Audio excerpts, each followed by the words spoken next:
7 horses of the Suryadev. Why 7 horses?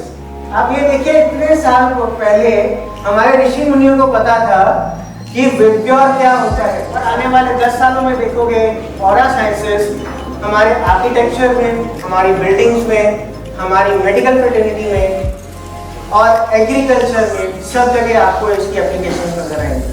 Water scarcity Jones में आप जाके वहाँ पे पानी भी लोकेट कर सकते हैं just with the help of aura sciences. The only thing is you need to know the technology. और that is, I am very proud to say that ये आईआर और यूवी रेडिएशन के ऊपर जो रिसर्च हुई है वो एक इंडियन साइंटिस्ट ने की है, और आज तक वो रिसर्च हमारे पास है, वर्ल्ड ओवर किसी और के पास नहीं है। बिल्डिंग्स के बारे में कहा कि जैसे हम इंसान अगर जीवित हैं, हम बीमार होते हैं, हमारी बिल्डिंग्स भी बीमार होती हैं। Universal Aura Scanner is a tool, an instrument with which you can measure and quantify the aura of all solids, liquids and gases. 95% of the people जिनको आज की डेट में कैंसर हो रहा है वो आपकी लाइफस्टाइल के कारण नहीं हो रहा, वो इन रेडिएशन के इम्पैक्ट के कारण हो रहा है। तो कस्टमर्स चाहिए, ultimately everything is vibration and frequency. अगर आपके ऑफिस की फ्रीक्वेंसी ही डाउन है तो आपके पास कस्टमर आएगा कैसे? आपकी एनर्जीज डाउन कर रहे हैं। अगर आपके हायर फ्रीक्वेंसी वाला बंदा जिसने 2 करोड़ 3 करोड़ रुपया खर्चना है, यू कैन इमेजिन कि वो किस फ्रीक्वेंसी पे रह रहा है वो बंदा। अगर उस बंदे ने किसी जगह पे इन्वेस्ट करना है, he never invest on a low frequency place, he will always look for a higher frequency. हम वास्तु कहते हैं। वास्तु क्या होता है? वास्तु का नाम उसे anybody can define vastu? Very simple, it is वास करने योग्य स्थान जहां पे हमने वास करना है। जलियांवाला बाग, कितना बड़ा मैसेकर हुआ था वहां पे, इतने सारे लोग मरे थे। आपको पता है जलियांवाला बाग की जो एंट्री है, it is a north west entry, और वो entry murders and suicides create करती है। मोस्ट ऑफ द फैक्ट्रीज या कहीं पे जहाँ पे आपने फायर्स होती देखी है, फायर्स होने वाली जो फैक्ट्रीज या जगह है वहाँ पे एंट्रीज नॉर्थ ईस्ट या साउथ ईस्ट की होती है। Spiritual upliftment के लिए 0 degree alignment is good, but if you want a wealth creation product, तो आपको उस 0 डिग्री से शिफ्ट होना पड़ता है, लेकिन उसके कुछ प्रिंसिपल्स हैं। भगवान है भ भूमि, ग गगन, व वायु, अ अग्नि, न नीर, नीर मीन्स वाटर। यही हमारे 5 महाभूत हैं, इन्हीं को भगवान कहते हैं। भगवान कहीं बाहर नहीं है, भगवान हमारे अंदर ही है। हम इन्हीं 5 एलिमेंट्स के अलग-अलग manifestation. I will start with a quote from Bhagavad Gita. Bhagavad Gita के चैप्टर 2 वर्सेस 17 से 23 में लॉर्ड कृष्णा ने कहा है एनर्जीज के बारे में। Energy can never be created not destroyed, it only changes from one form to another. इसी को E = mc², जो बाद में अल्बर्ट आइंस्टाइन जी ने टेक ओवर किया। तो सारी सृष्टि इसी एनर्जी से पैदा होती है, यहीं पे मेंटेन होती है, यहीं पे डिस्ट्रॉय होती है। मैटर कहीं नहीं जाता, मैटर वहीं रहता है। This is what is written in our scriptures already. Nikola Tesla is a very great scientist. उन्होंने भी यही इसके बारे में, एनर्जीज और वाइब्रेशंस के बारे में कहा है कि if you want to know about the secrets of the universe, you must think in the terms of vibrations and frequencies. So the topic is about aura sciences. What is aura? किसी को पता है इसके बारे में कुछ? aura किसको कहते हैं? Anybody? आभा मंडल। आभा मंडल। इसको अगर हिंदी में जो मेरी व्याख्या की गई है, दिव्य कांति वलय, दिव्य कांति वलय कहा गया है aura को। जो हमारा इलेक्ट्रोमैग्नेटिक स्पेक्ट्रम है, तो visible light spectrum, we are run by the solar energy, जो सूर्य से जो किरणें आती हैं उसी से हमारी सारी सृष्टि चलती है। तो उसका जो विजिबल स्पेक्ट्रम हमारा है, that is from 380 nm to 750 nm, what we call the Vibgyor, violet, indigo, blue, green, yellow, orange, red, जो Vibgyor जो पैटर्न है। सन में इसके बियॉन्ड भी एनर्जीज है, जो उसका स्पेक्ट्रम है, जो विजिबल हमारे ह्यूमन आइज के विजिबल स्पेक्ट्रम से मैच नहीं करता। वायलेट से बियॉन्ड अगर हम जाएंगे, ultraviolet, X rays and gamma rays, और अगर हम इधर रेड से जाएंगे तो infrared, microwaves and radio waves. We know हम माइक्रोवेव से खाना गर्म करते हैं, हमें नजर तो नहीं आती। रेडियो वेव से इतनी सारी रेडियो फ्रीक्वेंसीज आप ट्रांजिस्टर से सुन रहे हो, एफएम से सुन रहे हो, but these are not visible because वो हमारे ह्यूमंस के विजिबल स्पेक्ट्रम में नहीं है। एक बड़ा इंटरेस्टिंग सा फैक्ट इसमें आपके साथ शेयर करूंगा। नीचे आपको जो फोटो नजर आ रही है किसकी है? ये सूर्य देव की फोटो है और ये आपको नेट में भी सब जगह मिल जाएगी। क्या कहना चाहती है? कुछ any idea? 7 horses of the Suryadev. Why 7 horses? आप ये देखिए, इतने साल पहले हमारे ऋषि मुनियों को पता था कि विप्योर क्या होता है। सन से जो रेज आती हैं वो 7 होती हैं, violet, indigo, blue, green, yellow, orange, red. और एक और चीज आप देखिए, जितने भी हॉर्सेस हैं, कोई भी हॉर्स, कोई भी घोड़ा एक दूसरे के बराबर नहीं खड़ा, कोई आगे कोई पीछे। It means they are all the 7 colors are of different wavelengths. सबकी wavelength अलग अलग है. This is a rich culture which we belong to. I have a video for you. लेकिन इतना तेजी से बदलाव आ रहा है, तेजी से बदलाव आ रहा है। आप में से कितने लोग जानते हैं मुझे मालूम नहीं है। एक बहुत बड़ा साइंस जो कि हम सदियों पहले जिसके विषय में जानकारी बताई जाती थी हमारे पूर्वजों को, वो आज मेडिकल साइंस में जगह बना रहा है। लेकिन आज विज्ञान स्वीकार करने लगा है कि ऑरा मेडिकल साइंस के लिए सबसे बड़ा इनपुट बन सकता है। किलियन फोटोग्राफी शुरू हुई, जिसके कारण ऑरा की फोटोग्राफी शुरू हो गई। ऑरा की फोटोग्राफी से पता चलने लगा कि इस व्यक्ति के जीवन में ये डेफिशिएंसी है शरीर में, 25 साल के बाद ये बीमारी आ सकती है, 30 साल के बाद ये बीमारी है। ऑरा साइंस बहुत बड़ी मात्रा में डेवलप हो रहा है। आज के हमारे मेडिकल साइंस के साथ जुड़ा हुआ ऑरा साइंस नहीं है। फुल प्रूफ भले ही नहीं होगा, लेकिन कोई एक वर्ग है दुनिया में, विदेशों में, कि जो लोग इसी पर बहुत बड़ा काम कर रहा है। अगर ये ऑरा साइंस स्वीकृति हो गई तो शायद मेडिकल साइंस की पूरी टर्मिनोलॉजी बदल जाएगी। एक बहुत बड़े रिवॉल्यूशन की संभावना पड़ी है। आज के इस टॉपिक में मैं सिर्फ 2 टॉपिक्स पे बात करूंगा यहाँ पे ऑरा साइंसेस में। Global energies, impact of aura imbalances क्या होते हैं जो हमारी बिल्ट अप स्पेसेस हैं, और टेलुरिक एनर्जीज। टेलुरिक एनर्जीज में we talk about earth radiations, जो अर्थ के नीचे से रेडिएशंस आ रही हैं और उनका क्या इम्पैक्ट कहाँ पड़ता है। और ग्लोबल एनर्जीज में जो हमारे यहाँ पे आर्किटेक्ट्स और इंटीरियर डिजाइनर्स सब बैठे हैं, whatever you are planning, what is the impact of those structures, those colours, the combinations, वो सब हम ग्लोबल एनर्जीज में पार्ट में लेंगे। अर्थ रेडिएशंस में जो मेजर स्टेप है, सबसे पहला एक पॉइंट है जियोपैथिक स्ट्रेस। जियोपैथिक स्ट्रेस के बारे में आगे और आएंगे, और उसके बाद इंफ्रारेड रेडिएशंस और अल्ट्रावायलेट रेडिएशंस के बारे में हमने रिसेंटली ही कुछ सालों में रिसर्च की है, और that I am very proud to say that ये आईआर और यूवी रेडिएशंस के ऊपर जो रिसर्च हुई है वो एक इंडियन साइंटिस्ट ने की है, और आज तक वो रिसर्च हमारे पास है, वर्ल्ड ओवर किसी और के पास नहीं है।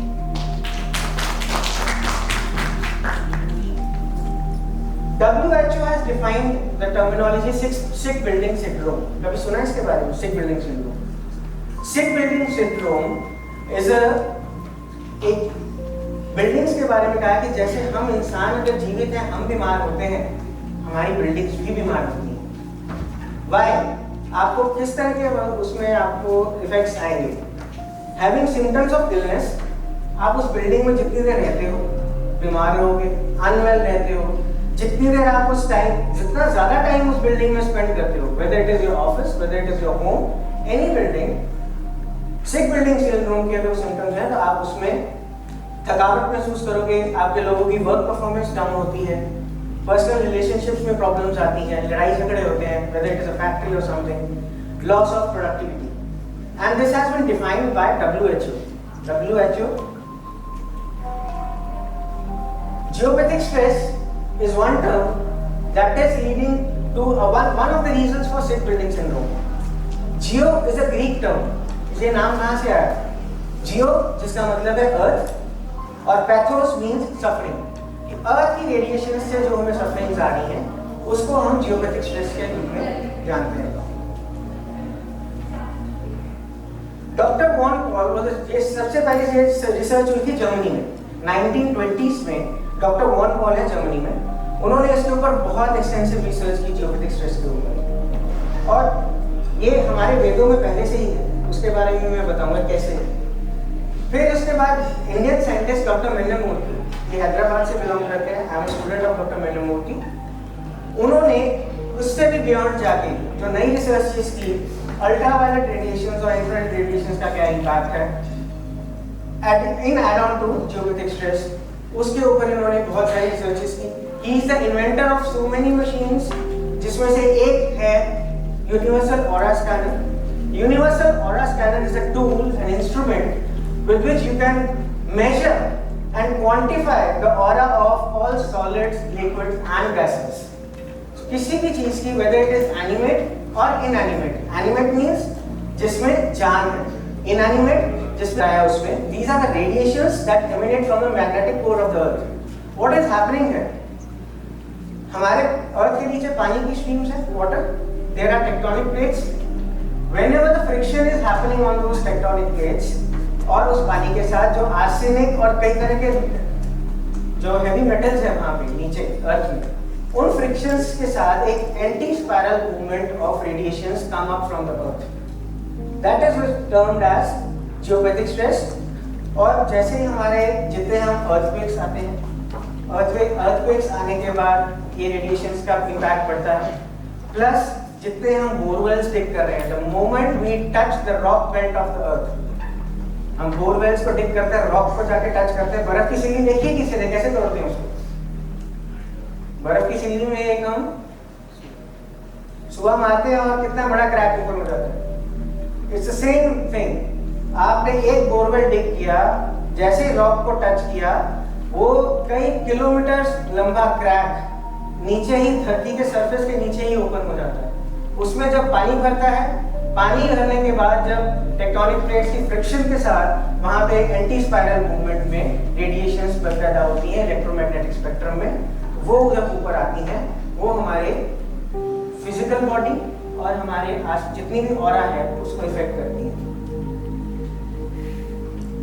सो what are the effects of geopathic stress? क्या क्या इसमें पाया गया, क्या क्या प्रॉब्लम्स आती हैं? रेजिस्टेंस टू ट्रीटमेंट, मेडिकली आपको कोई प्रॉब्लम है, आप डॉक्टर से मेडिसिन ले रहे हो, आप पूरा प्रॉपर ट्रीटमेंट करा रहे हो, लेकिन आपको उस पर रिकवरी नहीं हुई, it can be a reason because of geopathic stress. क्योंकि आप जिस बेड पे सो रहे हो, जहाँ पे आपका ऑफिस है, जहाँ पे आप ज़्यादा टाइम स्पेंड कर रहे हो जिस चेयर के ऊपर, अगर उसके नीचे रेडिएशन लाइन्स हैं तो आपको ये सब प्रॉब्लम्स फेस हो सकती हैं। Feeling run down and exhausted, सुबह जाएंगे, सारा दिन काम करेंगे ऑफिस चेयर के ऊपर, शाम तक बस हो जाती नहीं यार, थक गए बहुत ज़्यादा।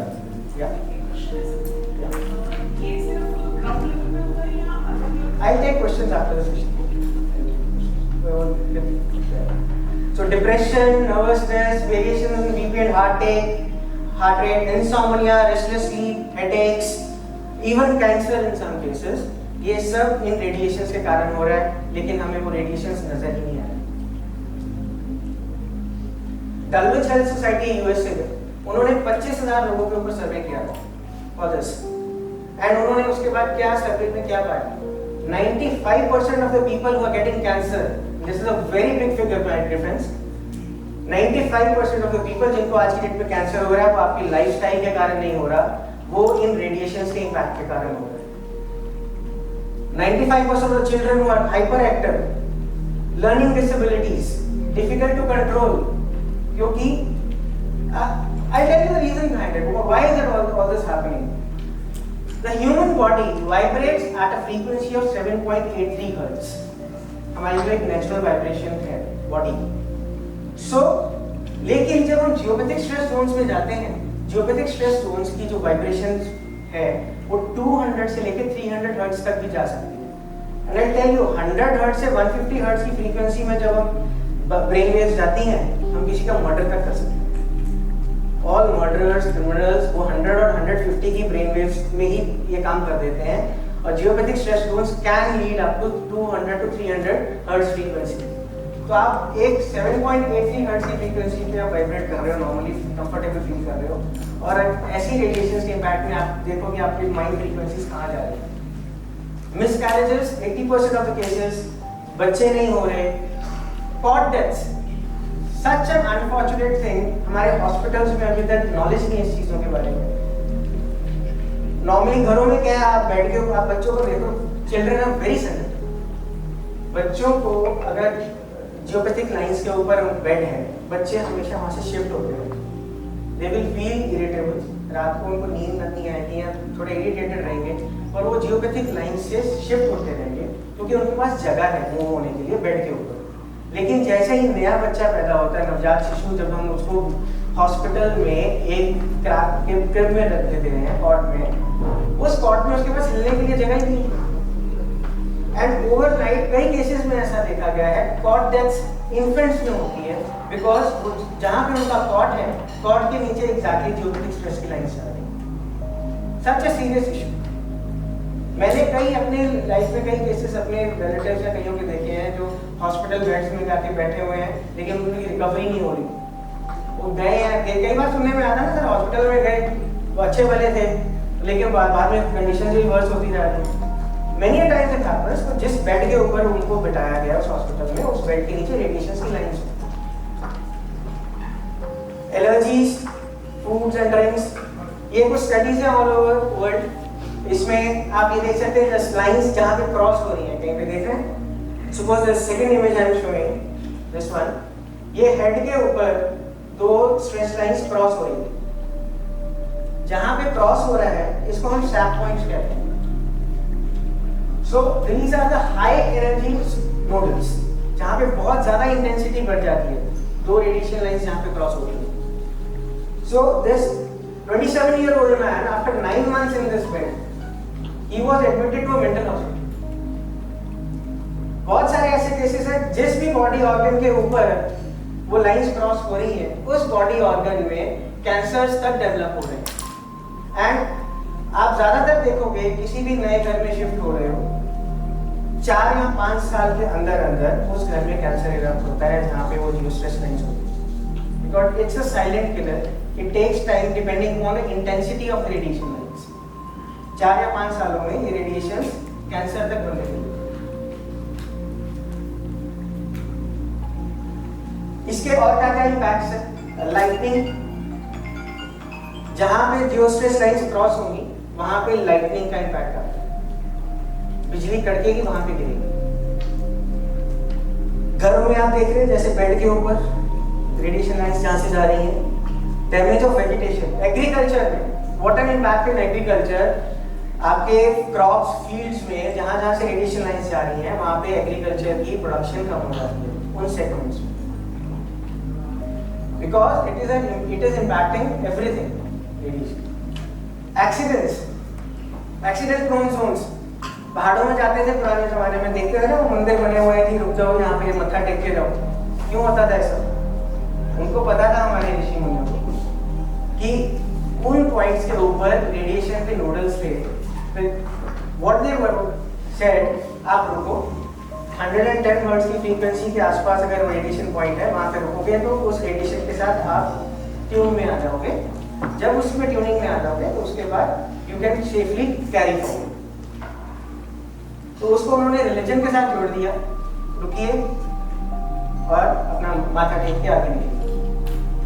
जितने भी एक्सीडेंट क्या क्या होता है, you are vibrating at 7.83 hertz frequency, एकदम से आप ट्रैवल कर रहे हो, कार निकल रही है, एक नोडल पॉइंट पे आपसे आप क्रॉस हुए, वहां पे एक फ्रीक्वेंसी आ रही है 150 हर्ट्ज से 200 हर्ट्ज, आपका ब्रेन एकदम से डेड हो जाता है फ्रीक्वेंसी से। वो कहते हैं मेरे आंखों के आगे अंधेरा आ गया, नजर ही नहीं आया, पता नहीं हो क्या हो गया। Just for a milliseconds while you are crossing that point, you get blinded. That can lead to results, and that is the reason for accident-prone zones.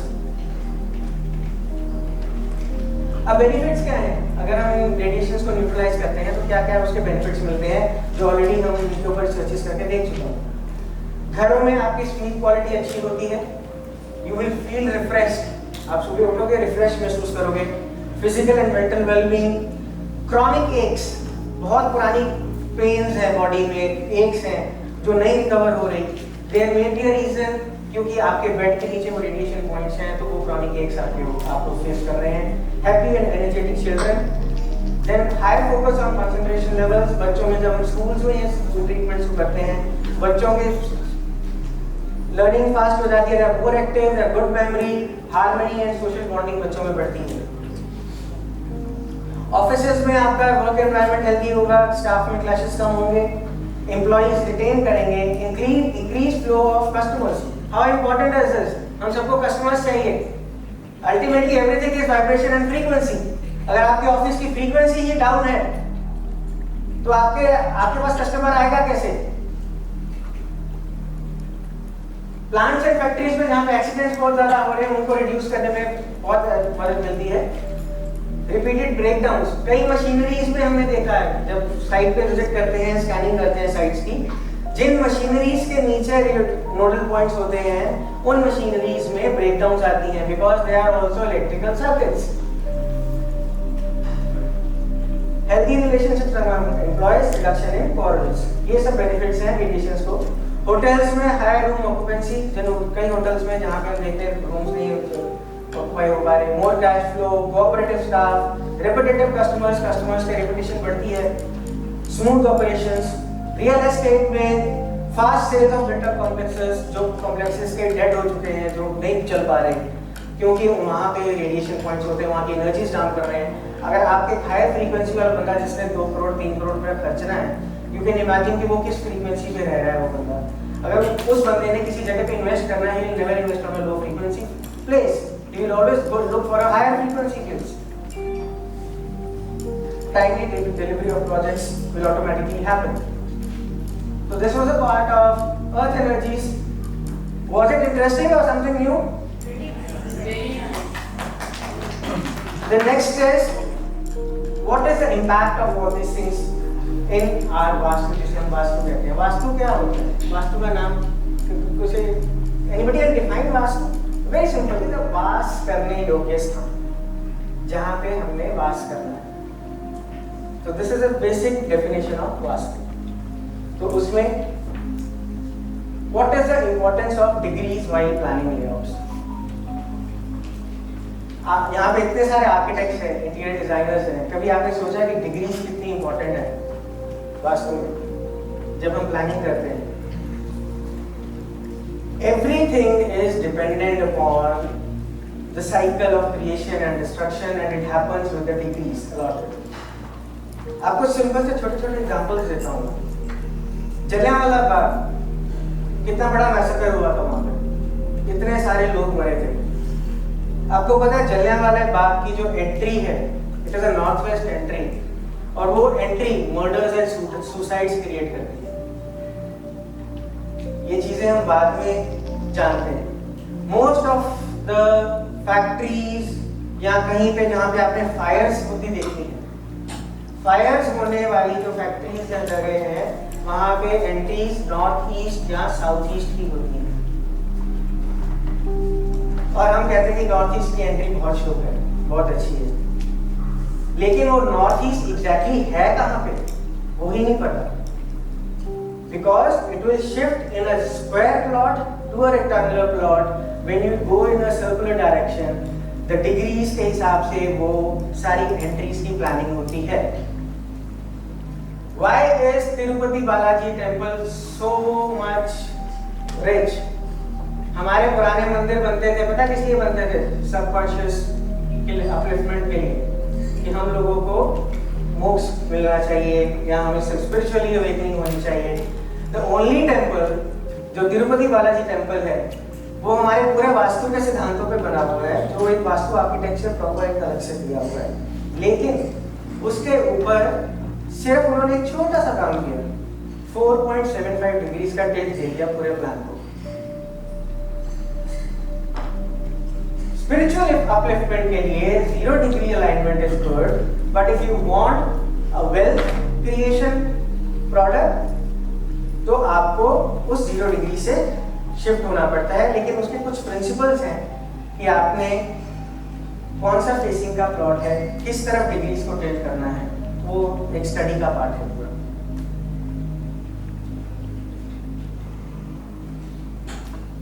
Energy centric analysis, whenever we are marking तो हमें energies को उसमें diagnose करना पड़ता है, कहाँ कौन सी energies हैं। Balancing the 5 elements, it is very important. 5 elements क्या होते हैं पंच महाभूत? एनीबॉडी कुछ बता सकते हैं? What are the 5 elements? भगवान क्या है? भगवान की डेफिनेशन क्या है? सिंपल सी आपको बताऊं, भगवान है भ भूमि, ग गगन, व वायु, अ अग्नि, न नीर, नीर मीन्स वाटर। यही हमारे 5 महाभूत हैं, इन्हीं को भगवान कहते हैं। भगवान कहीं बाहर नहीं है, भगवान हमारे अंदर ही है। हम इन्हीं 5 एलिमेंट्स के अलग अलग मैनिफेस्टेशंस हैं। आपके अंदर कौन सा वाटर एलिमेंट ज्यादा होगा, मेरे अंदर फायर एलिमेंट ज्यादा होगा, वो सब चीजें अलग अलग क्रिएशंस हैं जो प्रभु की हैं, जो हमारे अंदर ही है। भगवान कण कण में है, वो कहीं बाहर नहीं है। यही 5 एलिमेंट्स, सबसे बैलेंस्ड 5 एलिमेंट्स का एग्जांपल आपको दूं कौन सा? शिव परिवार। कभी देखा जब आप मंदिर में जाते हो, शिव परिवार में जल चढ़ाते हो, शिव जी का वाहन कौन? नंदी। उनको खाता कौन? शेर। तो दुर्गा माँ का वाहन शेर, दोनों एक ही जगह बैठे हैं। वहीं पे स्नेक और पीकॉक, शिव जी के गले में स्नेक है और कार्तिकेय जी का पीकॉक, वो दोनों एक दूसरे के एंटी एलिमेंट्स हैं। इसी तरह गणेश जी का चूहा और फिर उसको खाने के लिए भी पीकॉक है। तो ये सारे एलिमेंट्स मौजूद तो वहीं पे हैं, लेकिन क्योंकि वो अपने अपने स्थान पर हैं, उनकी बैलेंसिंग है, तो they are still working as a family, as a happy family. एक क्वेश्चन था कि जैसे हमारे प्री प्लान बने हुए घर होते हैं, किसी ने सेल किया, किसी ने अदर होता परचेज कर लिया, एक अपने उसी घर से जिसने जो पहले ओनर थे उनको वो घर बड़ा फला फूला, लेकिन दूसरे जिसने लिया उसको नहीं फला, तो वो क्या रीजन होता है? When you are born, जब आप पैदा होते हैं तो you are born with a specific frequency pattern, जिसको हमारे एस्ट्रोलॉजर्स उसका टेवा कहते हैं। वो टेवा क्या है? उस टेवे में कोई भी एस्ट्रोलॉजर आपको किसी भी तरह की कोई रेमेडी दे रहा है, वो सिर्फ आपके विब्ग्योर को ट्रीट करता है। हमारे जो प्लैनेट्स की फ्रीक्वेंसी है वो कहते हैं Budh planet. Budh planet they are talking about green colour frequency, Mars planet they are talking about red colour frequency. उस तरह के वो आपको डेफिसिट्स हैं आपकी बॉडी में, तो आपको कहेंगे नग पहन लो। तो हर बंदे का फ्रीक्वेंसी पैटर्न अलग है। एक घर में 10 बंदे रह रहे हैं, सबको अलग अलग रिजल्ट क्यों आ रहे हैं उस घर के? उनका जो मैंने 2 टॉपिक्स कवर किए थे, telluric energies and global energies, इसके नेक्स्ट आता है level is cosmic energies. Cosmic energies में we take that astro part कि उस बंदे की स्ट्रेंथ क्या है जिससे वो पैदा हुआ। एक घर में 2 भाई रह रहे हैं, दोनों के कमरे अलग अलग हैं, दोनों के कमरों की एंट्रीज अलग अलग हैं, दोनों के कमरों के इंटीरियर्स अलग अलग हैं, वही उनके इम्पैक्ट्स अलग अलग दोनों को रिजल्ट्स दे देंगे। पुराने जमाने में क्या होता था, हमारे शास्त्रों में लिखा गया है कि जब आपने नया घर बनाना है, एक खड्डा खोदो, वो खड्डे के अंदर पानी खोदो, वो पानी में आप एक फ्लावर छोड़ दो। अगर वो फूल क्लॉकवाइज घूम रहा है तो आप उस जगह पे घर बना सकते हो, अगर वो फूल एंटी क्लॉकवाइज घूम रहा है तो वो आप उस जगह पे घर ही नहीं बना सकते। तो आज भी पॉसिबल है, लेकिन आज हमारे पास स्पेस नहीं है ना। उस टाइम पे तो कहते थे कि जगह छोड़ दो और जगह घर बना लो। इसका नेचुरल ट्रीटमेंट भी है। आप गोबर से लेपते थे हमारे फर्शों को, द टाइम टिल गोबर वेट है वो अर्थ रेडिएशंस को न्यूट्रलाइज करता है। आज के डेट में पॉसिबल ही नहीं है कि हम रोज अपने घरों के फर्शों को गोबर से लेते हैं, तो उसके लिए ट्रीटमेंट्स अलग से बनी है। हाँ, किसी के लिए अगर ये बुरा है तो किसी के लिए अच्छा भी। आपको बताता हूँ, कैट्स, चमगादड़, बैट्स, स्नेक्स, हनी बीज, आपको नेचुरली आपको कहीं पे आपको चींटियों की बामियां नजर आएंगी। इसका मतलब वहां पे रेडिएशन नोडल्स हैं। क्यों कहते थे बिल्ली रास्ता काट के रुक जाओ? Because cats travel on infrared radiation lines. Snakes जा रहे हैं, उनकी बामियां हैं स्नेक्स की, जहाँ पे मधुमक्खियों के छत्ते लगे हुए हैं, एग्जैक्टली ऑपोजिट पोलैरिटी बनती है। मधुमक्खियों के छत्ते के नीचे जियोपैथिक स्ट्रेस के नोडल्स होते हैं, राइट फ्रॉम द ग्राउंड, वो बिल्कुल ग्राउंड के नीचे से आती है। even if it is a 7-story building, when we rectify the earth radiations at the ground level, अगर बेसमेंट भी है, अगर बेसमेंट लेवल पे भी हम उनको रेक्टिफाई कर देते हैं तो वो वहीं पे न्यूट्रलाइज हो जाती है। तो अर्थ एनर्जीज जब आप न्यूट्रलाइज कर दे देंगे तो आपको अपने वास्तु के रिजल्ट सस्टेन हो जाते हैं। अभी लोगों को अवेयरनेस नहीं है कि ये रेडिएशन का क्या इम्पैक्ट है। हम वास्तु करते हैं, कई लोग जाते हैं वास्तु करते हैं, लेकिन वो कुछ महीनों बाद कहते हैं वो रिजल्ट खत्म हो गया, रिजल्ट ही नहीं आ रहा। इट इज बिकॉज एक बाल्टी की तरह, बाल्टी में एक छेद है नीचे, आप उसमें पानी भरते जा रहे हो, लेकिन वो जैसे वो छेद के साथ धीरे धीरे वो ड्रिप करके वो एनर्जीज खत्म हो जा रही है उसमें। Even if you create 100% correct vastu design, जब तक आप उसकी रेडिएशन से आते रेडिएशन को ट्रीट नहीं करोगे, वो थोड़ी देर बाद अपने रिजल्ट्स उसमें खत्म हो जाएंगे। सर इसको फाइंड आउट कैसे किया जाता है? ऑरा स्कैनर जो मैंने आपको दिखाया था, ऑरा स्कैनर के साथ हम ऑरास को मेजर कर सकते हैं। और anything it's a basically radionics based instrument. वो 7000 किलोमीटर पर सेकंड की स्पीड से उसमें से रेडियो वेव्स निकलती हैं। आज हम यहाँ पे बैठे वर्ल्ड में कहीं भी किसी भी जगह का, जैसे आप एक मोबाइल से बात करते हो यहाँ से यूएसए या अमेरिका, आप मुझे कहीं का भी प्लान दे देंगे, मैं वहाँ की रेडिएशंस अपने ऑफिस में बैठ के जज करके और स्कैनर के साथ दे सकता हूँ।